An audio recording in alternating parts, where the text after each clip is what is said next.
Eh bien, chers amis, bonjour, vous êtes en compagnie de Pierre-Elena de Brest-Boz. On est ici pour parler, comme vous le voyez, de téléphérique, du téléphérique de Brest, qu'on s'est permis de comparer, après tous les questionnements qu'il inspire, à celui de Moscou. D'autant que nous avons découvert quasiment a posteriori, en s'apercevant que ce téléphérique de Brest était à nouveau immobilisé pendant des jours et des jours.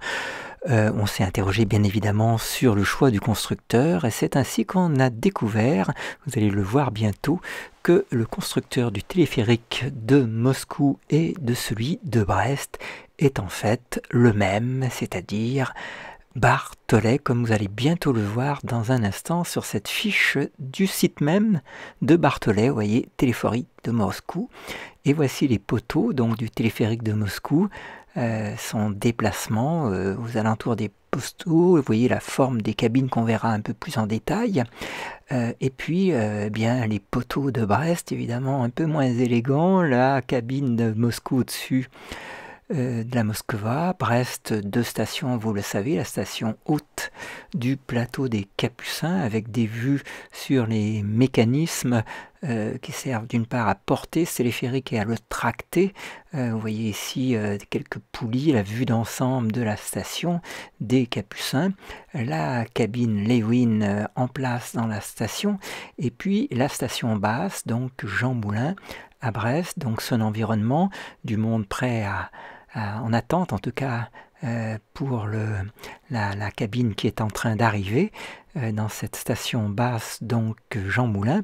Et puis dans quelques instants, eh bien, vous allez entendre quelques-uns des messages qu'on entend depuis l'intérieur de cette cabine à son arrivée. Je vous laisse observer tranquille.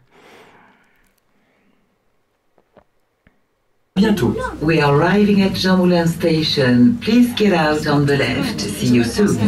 Et memborreru de Narzauler Jean Moulin, diskini da Gleis, Kenavo Henda. Voilà, c'était l'arrivée de la station. Maintenant, revenons à Moscou. Moscou, 3 stations. Une station de départ, vous la voyez actuellement avec une cabine qui prend son envol. Il y en a au total 35. Et puis on va pénétrer dans la station dans quelques instants. Nous y voici. Donc station basse à Moscou. Bientôt le mouvement des cabines. Alors c'est un mouvement continu, hein, contrairement à Brest. Il n'y a pas d'arrêt des cabines en station. Le défilé des cabines est continu. Vous voyez, ça va suffisamment lentement dans la station pour qu'on puisse y monter. Vous voyez des cabines avec une porte d'ouverture en 2 volets. Vous voyez la forme vue de profil plutôt ovale de la cabine. Et vous allez bientôt voir que effectivement cette entreprise qui a construit ce téléphérique de 35 cabines avec une portée de plus de 700 mètres, eh bien, n'est autre que Barthollet. Vous allez le remarquer sur l'arrêt sur image qui va arriver dans quelques instants pendant que les cabines défilent. Nous voilà sur Barthollet. Vous voyez vous-même, vous avez aperçu sur le poteau, on arrive sur ce poteau indiquant Barthollet comme constructeur. Et puis, on va bientôt sortir de cette station et donc prendre l'envol dans la direction montante, hein, station basse vers station haute. Et donc, on va passer maintenant par une station intermédiaire, puisqu'il y a tout un chantier actuellement, donc au moment où je vous parle, c'était en août 2015, au-dessus de cette station, vous n'apercevrez pas sur ces images, mais il y a tout un chantier avec des bulldozers et pas mal de remaniements de terrain, c'est le moins qu'on puisse dire, et donc là, bientôt, on va s'apprêter, après cet passage en station intermédiaire, vous voyez que ça se contente de ralentir, et puis il y a une petite merveille dans la mécanique parce que visiblement les cabines se déplacent beaucoup moins vite lorsqu'elles sont en station qu'une fois qu'elles en sont sorties. Donc là, il y a un certain nombre de mystères techniques évidemment à préciser. Et puis, vous voyez, dès qu'elles sont sorties de la station, pof, elles trouvent leur vitesse de croisière, et donc on va continuer. Alors vous voyez les poulies peintes en jaune comme à Brest, hein. Et puis vous voyez toutes ces nombreuses poulies. Alors c'est sûr que c'est une autre ingénierie, mais en tout cas c'est du même constructeur, ça devrait nous rassurer en tout cas sur les compétences du constructeur concernant le téléphérique de Brest. Et vous voyez là qu'on prend son envol, vous voyez le chantier en face dont je vous parlais, on l'aperçoit, les poteaux, et puis on va arriver donc dans la station haute maintenant, dans quelques instants. Donc vous allez en voir plusieurs détails. Donc vous voyez la grosse poulie jaune et puis une photo du point d'arrivée et à nouveau le mouvement des cabines arrivant en station haute. Alors vous voyez qu'elles ne sont pas forcément très remplies vu le nombre et le jour et l'heure où nous y étions. Ceci étant, vous voyez, ouverture automatique des portes, ralentissement une fois qu'on est en station. Et puis on a mesuré, je crois, la cadence entre deux cabines et on a observé que c'était une cadence de 15 secondes entre deux cabines dont les portes s'ouvrent. Donc on a passé un petit temps par curiosité à observer la fréquence d'arrivée des cabines. Et on va bientôt voir un gros plan sur leur maintien. Vous voyez ce système de roues en l'air qu'on va voir, on dirait des roues avec des pneus caoutchoutés, vous voyez, en grand nombre, hein, elles sont toutes les unes à côté des autres. Donc vous voyez ce système de déplacement, de suspension des cabines, vous voyez.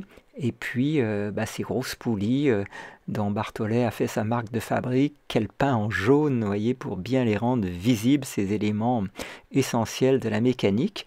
Et puis vous voyez un balai continu de cabines. Alors c'est quand même une sacrée ingénierie et on se demande bien pourquoi cette entreprise ne pourrait pas faire fonctionner notre bien modeste, si on le compare à celui de Moscou, téléphérique brestois. Alors on va laisser ce balai continuer et puis on va se trouver bientôt prêt pour la redescente, donc prêt à repartir dans l'autre sens. Vous voyez, donc là on est point de départ de la station haute, les gens rentrent tranquillement dedans. Vous voyez qu'on peut y aller, sauf erreur, jusqu'à 6 personnes tranquillement. Et donc on peut se permettre d'attendre si on a envie de se retrouver plus ou moins seul dans la cabine, voilà, en amoureux ou autrement, simplement pour avoir toute l'attitude d'observer autour de soi ces vues tout aussi vertigineuses. Vous en aurez un petit aperçu un petit peu plus tard. Pour notre part, on est en train d'attendre une cabine qui nous convienne. On n'aura pas tout à fait la même facilité que lors de l'ascension à trouver une cabine pour nous tout seuls, mais ça va être encore une autre expérience dans quelques instants. Donc bientôt on va emprunter cette cabine pour le voyage retour dans le sens de la descente. Donc vous êtes toujours en compagnie de Pierre et Léna qui sont en train de vous faire découvrir le téléphérique de Moscou.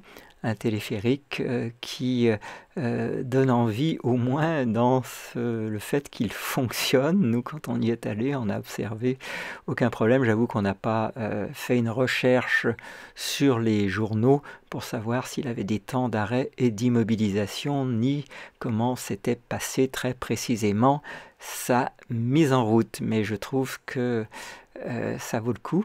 En tout cas, vous voyez Barthollet, une fois de plus, qui s'inscrit sur le posteau, là. Donc, on a ce comparatif de deux productions de téléphériques urbains de cette entreprise Barthollet, qui a été retenue pour celui de Brest. On s'apprête à rentrer dans cette cabine, et puis bientôt, on va se rediriger vers la station basse, tout en repassant, évidemment, il n'y a pas d'autre solution, par la station intermédiaire. Donc nous voilà bientôt partis. Remarquez les poteaux, remarquez la manière dont ces cabines sont suspendues. C'est une suspension, contrairement à Brest, comme vous le voyez sur l'image, monocable. Un seul câble assure à la fois la translation de la cabine, vous voyez, et sa suspension. Donc pas le même principe qu'à Brest. Ça semble en tout cas pour Moscou donner des bons résultats. Là on arrive à la station intermédiaire, vous le voyez, et dans la station intermédiaire, eh bien, il y a tout un jeu de poulies et de suspension qui semble prendre le relais, soit pour stabiliser la cabine, en tout cas, vous voyez que contrairement à Brest, ces cabines sont suspendues par un seul bras, donc et qu'en station, il semble y avoir un système de stabilisation pour éviter des mouvements de balancement latéraux. On s'apprête à se diriger au-dessus du fleuve Moskova, qui fait évidemment l'intérêt, vous voyez, de ce téléphérique où la vue est à couper le souffle sur la Moskova. On y aperçoit bien toutes sortes d'embarcations et principalement de péniches, vous voyez, qu'on va bientôt voir de part et d'autre de cette cabine de forme vue de profil ovale. Et puis, vous voyez, la vue de face, c'est quand même vraiment sympa. Vous voyez les péniches qui naviguent tranquillement. Donc, une vue, évidemment, qui donne envie de prendre le téléphérique. Et puis, vous voyez, une durée de montée et de descente bien plus longue que sur notre modeste traversée de la Pinfeld à Brest. Donc là, vous êtes en train de découvrir avec Pierre et Léna ce téléphérique de Moscou avec tout ce que peut vous inspirer cette ville féerique si on veut bien la regarder sans a priori.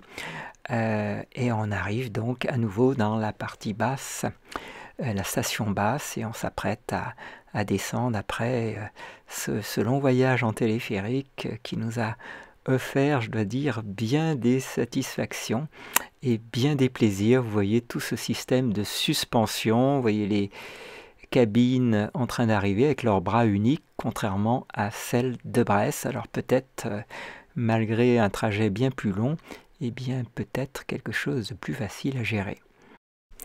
Alors de retour au téléphérique de Brest, eh bien on se rend compte effectivement de cette multitude de câbles qui est un facteur bien évidemment de complexité, de câbles porteurs, donc ça c'est sans doute une question de stabilité de la cabine pour tant de grand vent, et du coup de câbles tracteurs pour équilibrer les deux côtés, et on voit tous ces systèmes à vérins qui sont censés rééquilibrer évidemment la traction d'un câble et de l'autre.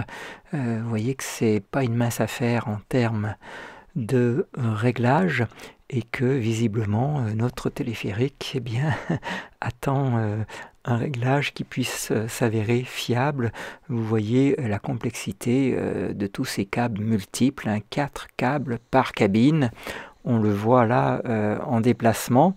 Alors quand tout se passe bien, c'est merveilleux. On a à la fois une stabilité et une traction. Et comme vous le savez, eh bien, malheureusement, quand ça se passe moins bien, un câble tire davantage que l'autre et on se retrouve donc avec cette légère ou plus importante mise en crabe qui fait que eh bien, on doit à nouveau interrompre toute l'installation et que cela crée de nombreuses contraintes. Donc on voit bien sur ces images ce dont il s'agit maintenant quand on y prête une attention plus détaillée que le simple émerveillement de départ d'un équipement censé fonctionner tout seul. Vous voyez que en regardant davantage en l'air cette multitude de câbles, on comprend qu'avec 2 câbles porteurs, 2 câbles tracteurs, ça fait beaucoup d'éléments à prendre en compte pour maintenir le tout dans un équilibre satisfaisant. Je vous laisse encore quelques détails d'images.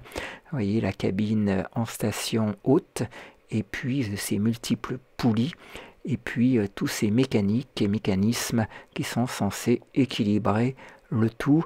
Eh bien, on peut faire confiance à Barthollet pour tâcher de trouver une solution pérenne pour que ce téléphérique eh bien, remplisse ses promesses. Merci de votre attention.